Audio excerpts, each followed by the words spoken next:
Assalamualaikum warahmatullahi wabarakatuh. Alhamdulillah kita bertemu lagi di ASC Channel.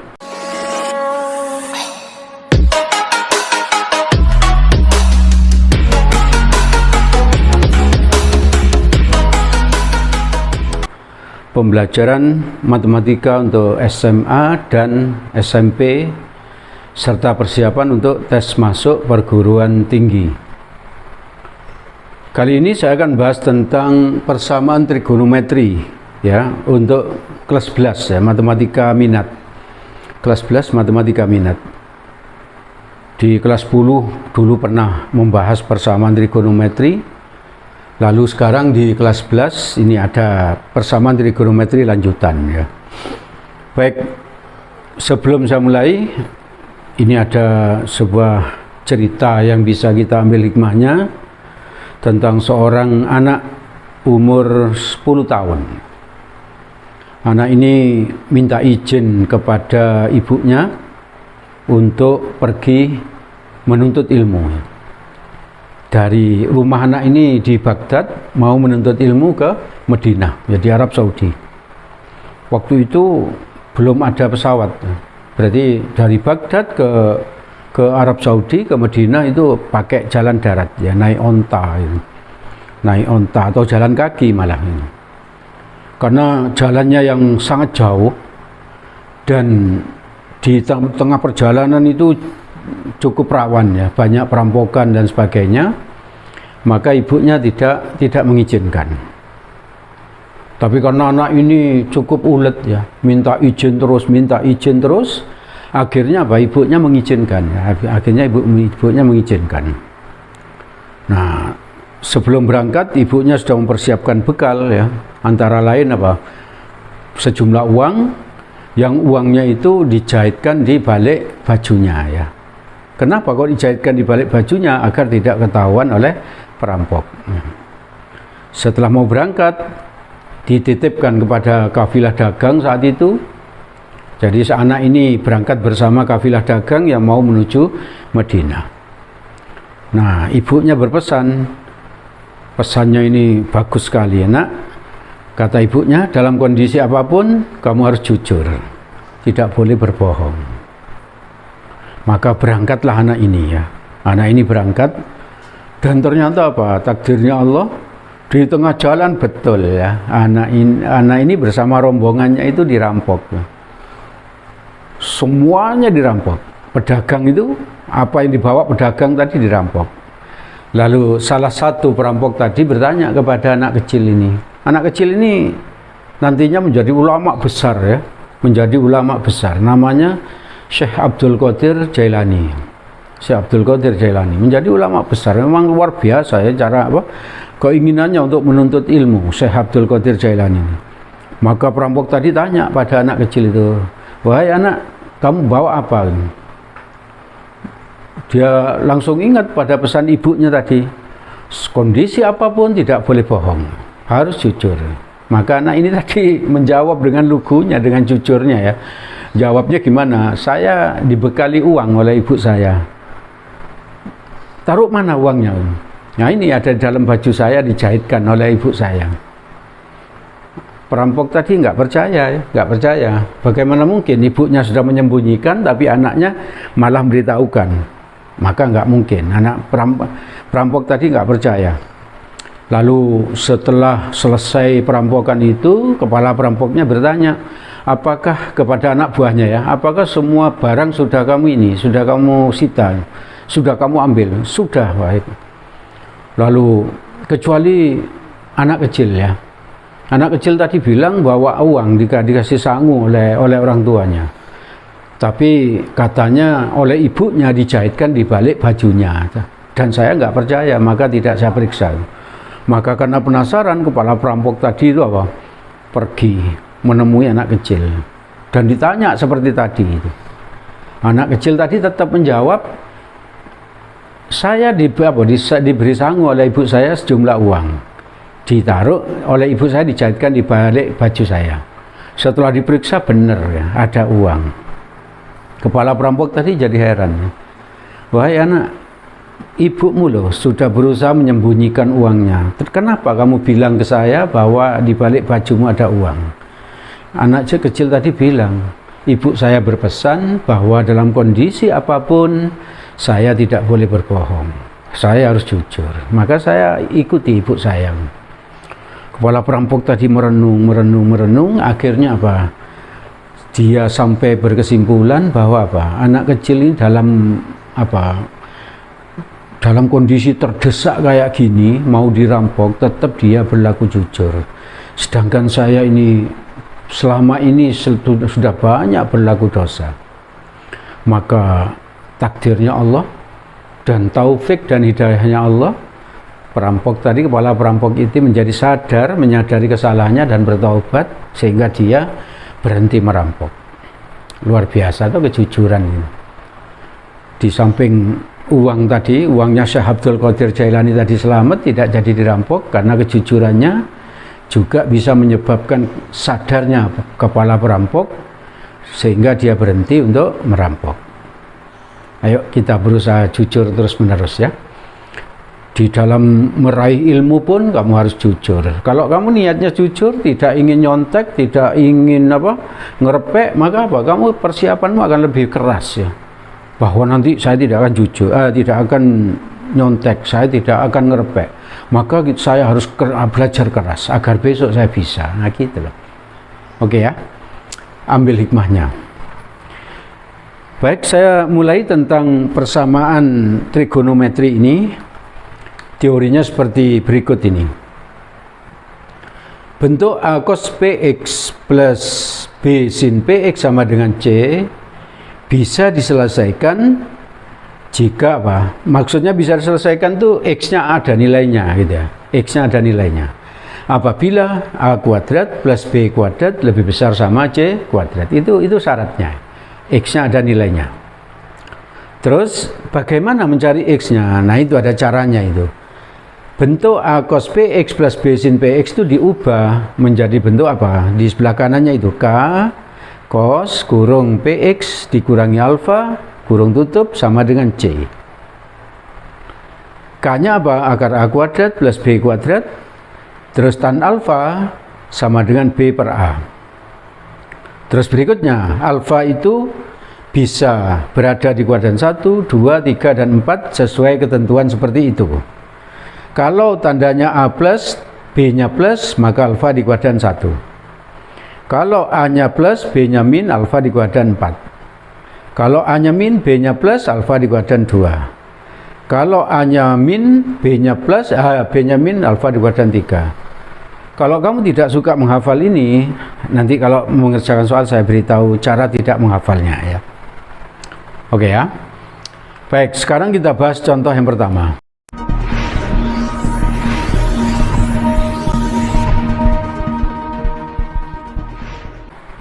Tentukan nilai P agar ini P cos X plus P min 1 sin X sama dengan P plus 1 dapat diselesaikan.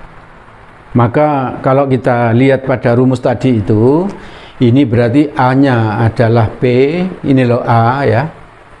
Terus B-nya berapa? P min 1, B ya, B sama dengan P min 1 ini. Terus C-nya ini, C sama dengan apa? P plus 1. Tadi dapat diselesaikan. Dapat diselesaikan. Jika apa tadi? Jika A kuadrat, mana A-nya? P ya. P kuadrat plus B kuadrat, B-nya apa? P min 1 kuadrat lebih besar sama C kuadrat. Kan gitu tadi. C-nya apa? P plus 1 kuadrat. Nah ini tinggal dikerjakan biasa. Berarti soal ini hanya menghafal rumus ini aja ya, mengingatnya. Setelah itu apa? Pakai teori pertidaksamaan di kelas 10. Yuk kita kerjakan. Ini jadi P kuadrat tetap plus ini dikuadratkan menjadi P kuadrat min 2P plus 1. Paham ya? Ini dikuadratkan jadi ini. Lebih besar sama. Kalau ini dengan mirip, cuman ini min, ini plus. Kalau ini min, kalau ini plus, di sini plus gitu. apa? P kuadrat plus 2P plus 1. Hanya begitu ya. Maka nanti jadi apa? Ini bisa kita coret, ini bisa kita coret ya. Maka tinggal apa? Ini tulis berapa? P kuadrat min 2P pindah ke sana. 2P pindah ke sana jadi berapa? Min 2P dikurangi 2P min 4P. 1 dipindah ke sana menjadi min 1. 1 dikurangi 1, 0. 0 dari tulis ya. Maka tinggal ini lebih besar sama 0. Di sini 0 karena sudah dipindah ke sana semua ya. Maka ini kalau difaktorkan menjadi apa? Di sini ya, P kali P min 4 lebih besar sama 0. Tahu ya? Setelah itu mengerjakan pertidaksamaan biasa. Ini kita urai. Dari sini sama dengan 0, berarti di sini 0. Ini ada atau sama, mengapa? Karena ini ada atau sama, ya. Ini penuh. Kalau ini ada atau sama, di sini penuh. Ini disamakan dengan 0, berarti P-nya 4. 4 taruh sini, ya. Waktu kelas 10 kita sudah tahu caranya memberi tanda. Cukup ini kalikan. Ini plus, kalau dikali apa? Plus. Maka paling kanan plus, ya. Kalau ada yang belum bisa, kamu cari konten pertidaksamaan, ya. Pertidaksamaan pangkat tinggi, pertidaksamaan rasional, itu sama-sama ada penjelasan tentang memberi tanda itu. Oke ya. Di sini min, ini plus, ya. Yang ditanya apa? Ini lebih besar 0 berarti plus. Mana yang plus? Ini ke sana dan ini ke sana. Berarti P kurang atau sama 0 atau apa? P lebih besar sama 4. Sudah selesai. Ini nilai P agar apa? Penyelesaian ini bisa diselesaikan. Maksudnya bisa diselesaikan itu apa? X-nya bisa dicari ya. X-nya bisa dicari. Oke ya.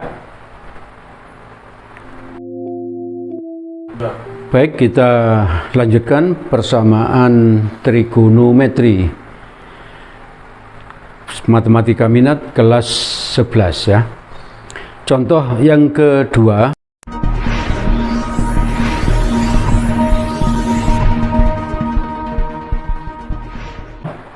Pada interval 0 lebih kecil 0,180, nilai X yang memenuhi persamaan cos X ditambah sin X sama dengan akar 6/2 adalah, jawaban yang disiapkan seperti itu, pi per 12, terus 3pi per 12, pi per 6, 3pi per 6, pi per 3. Itu jawaban yang disiapkan. Maka kalau kamu perhatikan ini, kalau kamu bandingkan dengan yang tadi itu, A cos X plus B sin X tadi, ini A-nya di sini. Ini A-nya berarti 1 ya. Terus ini B-nya 1 ya. Tadi kan ada rumus gini, K sama dengan akar A kuadrat plus B kuadrat, ya toh? Sama dengan berapa? A kuadrat berapa? 1 kuadrat plus 1 kuadrat. 1 kuadrat berapa? 1 kuadrat 1 tambah 1 2. Berarti ini hasilnya akar 2. Hasilnya akar 2. Terus berikutnya tan alfa, tadi rumusnya apa? B per A. B nya berapa ini? 1 ya, 1. A nya 1. 1 per 1 berapa? 1. Alfanya berapa derajat? Nah, kita harus tahu dulu alfanya di kuadran berapa ya. Tadi kan ada tabel itu, kalau A-nya plus, B-nya plus, kuadran 1. Kalau A-nya plus, B-nya min, alfa di kuadran berapa? Nggak ingat ya. Kalau nggak ingat dibuat gini loh. Ingat-ingat ini. Waktu itu kan kamu pernah tahu ini. Ini kuadran 1, ini semua positif. Kalau semua positif itu berarti sin positif, cos positif, tan positif. Ini kuadran 2, ini sin yang positif. Berarti ini cos negatif, tan negatif. Di sini 3, ini tan yang positif. Tan yang positif. Berarti sin negatif, cos negatif. Yang di sini kuadran 4, ini cos positif kan gitu. Semua sindikat tangannya kosong ya. Ingat ya, waktu itu kelas 10. Nah, sekarang kamu lihat ini aja. Ini A itu kan ini cosnya positif. B ini sinnya positif. Cos positif, sin positif di mana? Cos positif, sin positif di sini kan, semuanya positif. Ini sin positif, cos negatif. Paham? Berarti di kuadran 1. Kita beri keterangan di sini. Berarti alfanya 45 derajat. Kenapa? Karena di kuadran 1. Taunya dari mana? Ini tadi saya ulang. Cosnya positif, sinnya positif. Kalau dua-duanya positif di kuadran 1. Iya toh? Kalau 1 itu 45 derajat, alfa 1, alfanya 45. Ini dihafal ya, rumus istimewa ya. Rumus istimewa. Maka yang ini bisa saya ubah menjadi bentuk apa? K. K-nya berapa itu? Akar 2 cos X. Kalau ini X, ini X, di sini X ya. Kalau ini 3X, 3X, di sini 3X ya. Min alfa, alfanya 45. Sama dengan berapa? Ini. Akar 6 per 2. Akar 6 per 2 ya. Maka ini bisa saya coret, akar 6, ini akar 6 dibagi akar 2 berapa? Akar 3 ya, paham? Maka kita tulis jadi cos X min 45 sama dengan berapa? Setengah akar 3. Cos berapa menghasilkan setengah akar 3? Cos 60, salah ya. Sama dengan apa? Cos 30 ya toh? Ya, yang 60 itu sin 60 yang setengah akar 3 ya. Tapi kalau cos 30 setengah akar 3. Tahu ya? Maka kita pakai rumus yang ini, yang waktu kelas 10 itu loh. Pakai rumus ini. X min 45, ini loh. Nggak usah dihafal, nggak apa-apa. Ini taruh sini, ini taruh sini, 30 ditambah K kali 3, 60.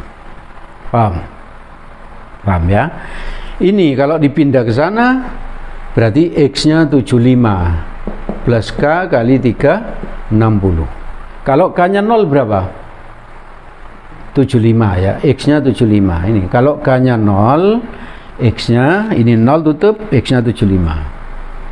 Karena diminta, ini kalau seperti ini intervalnya berarti 0 lebih kecil sama X lebih kecil sama 160. Apakah ini termasuk di interval itu? Iya, berarti ini oke. Kalau K-nya 1 kali 360, 360 tambah 75, lebih dari interval itu, berarti sudah selesai ini ya. Jawaban yang disiapkan dalam bentuk pi. Berarti ini kita ubah menjadi apa? 75 dibagi 180 pi ya. 75 bagi 15 berapa? 5. 180 bagi 15, 12 pi ya, disederhanakan ya. 5 per 12 pi di situ tidak disiapkan. Kalau nggak disiapkan bukan berarti salah ya. Ada rumus satunya. Rumus satunya apa? Ini tulis lagi, ini X min 45 sama dengan, nggak hafal rumusnya. Kalau nggak hafal begini caranya. Kalau nggak hafal gini, ini kan kosinus toh. Ini berarti, yang ini berarti kuadran 1. Karena apa? Karena cos itu positif di kuadran 1 ini. Terus cos positif lagi di berapa? Kuadran 4. Kuadran 4 itu berarti apa? Di sini cukup diubah menjadi min 30. Nah ini, kalau ini 30, ini min 30. Itu kalau di kuadran 4. Kalau ini 70, di sini min 70. Oke ya? Itu berarti kuadran 4. Enak tuh matematik itu di logika bisa ya. Berarti apa? Plus K kali 360. Ini selalu ini ya. Ini pindah ke sana, berarti X-nya 15. Kalau K-nya 0 berarti sekian ya. Coba kita ubah menjadi pi. 15 per 180 pi. 15 bagi 15. 1 kali pi. Ini bagi 15, 12. Coba kita lihat pi per 12 ada. Ada. Ini jawaban A. Itu.